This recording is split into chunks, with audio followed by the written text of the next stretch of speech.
Graça e paz, meu amado. O meu desejo é que o amor de Deus se derrame abundantemente sobre a sua vida e a vida da sua família.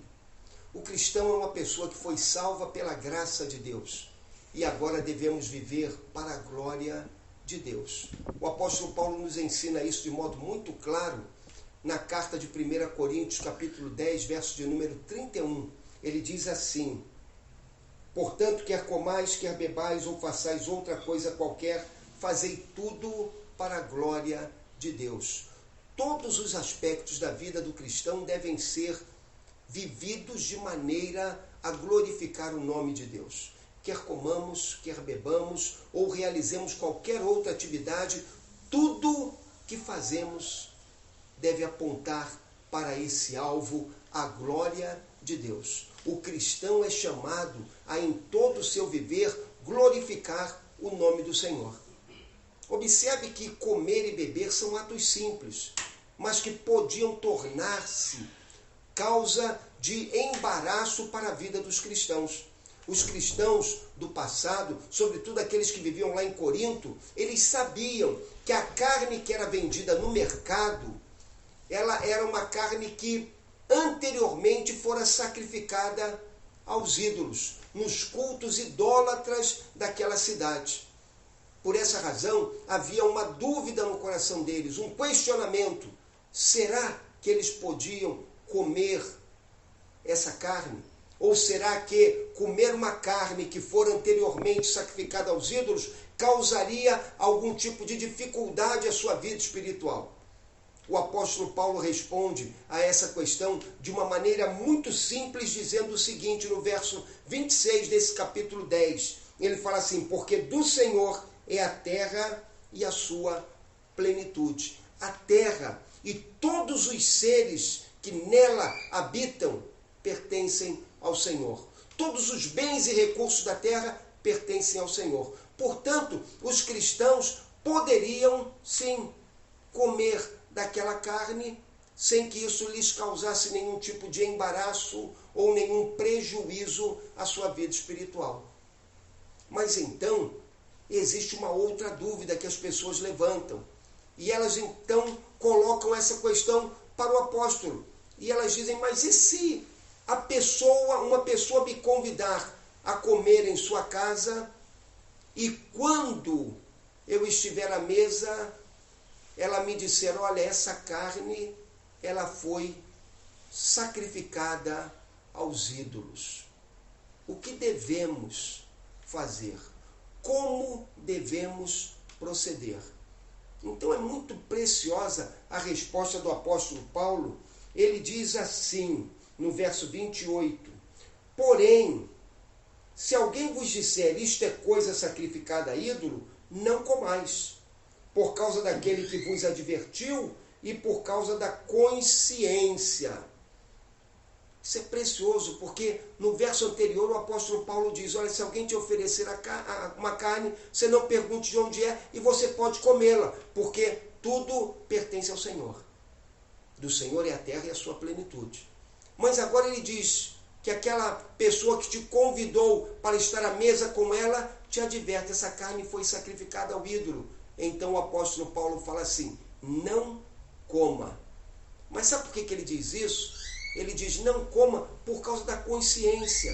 Não é a consciência do cristão que é ofendida ao comer aquela carne. É a consciência daquele que não é cristão.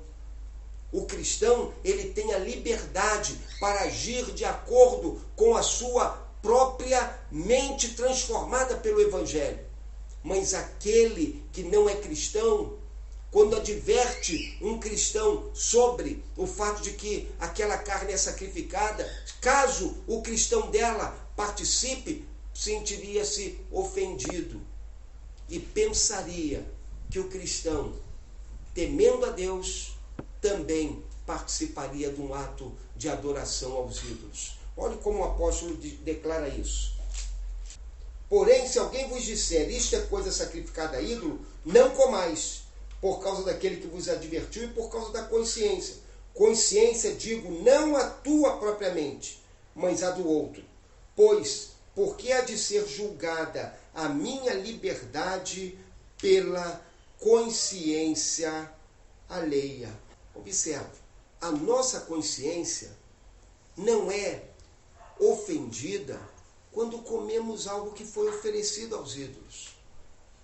Mas, se a consciência do meu irmão em Cristo é ofendida, ou se a consciência daquele incrédulo que ainda não conhece a Cristo, ela é ofendida com a minha atitude, então não comerei carne, então não participarei daquele banquete.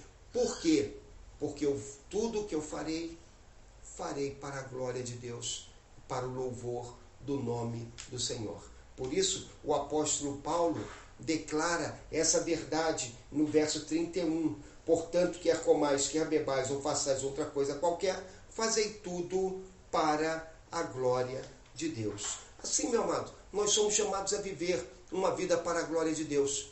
Andando em liberdade, sim, porém, vivendo de tal maneira que a nossa liberdade não seja uma fonte de escândalo para o meu irmão, que a nossa liberdade não seja uma fonte de embaraço no caminho da fé para aquele que não conhece a Cristo.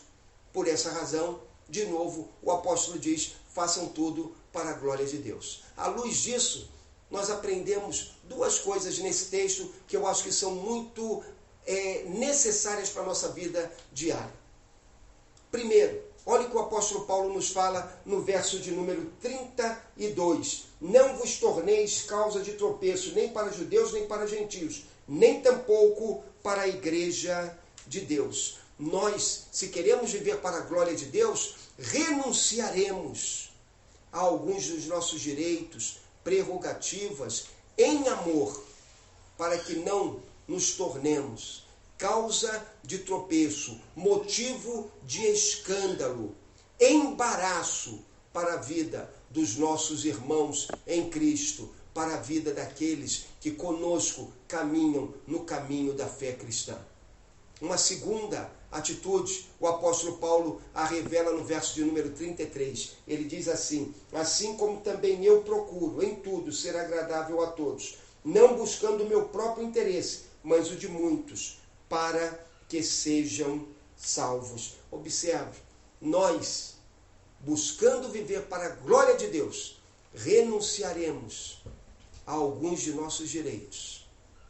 De novo, agindo em amor, para que, por nosso intermédio, com o nosso exemplo, com a nossa vivência em Cristo, aqueles que ainda não conhecem a Jesus, possam conhecê-lo, tenham a sua vida transformada pelo Evangelho e sejam salvos pelo poder do Espírito de Deus. Por essa razão, meu amado, que nós possamos, como servos de Deus, viver a cada dia dedicados à glória de Deus. Que todos os nossos atos sejam feitos buscando tão somente esse propósito.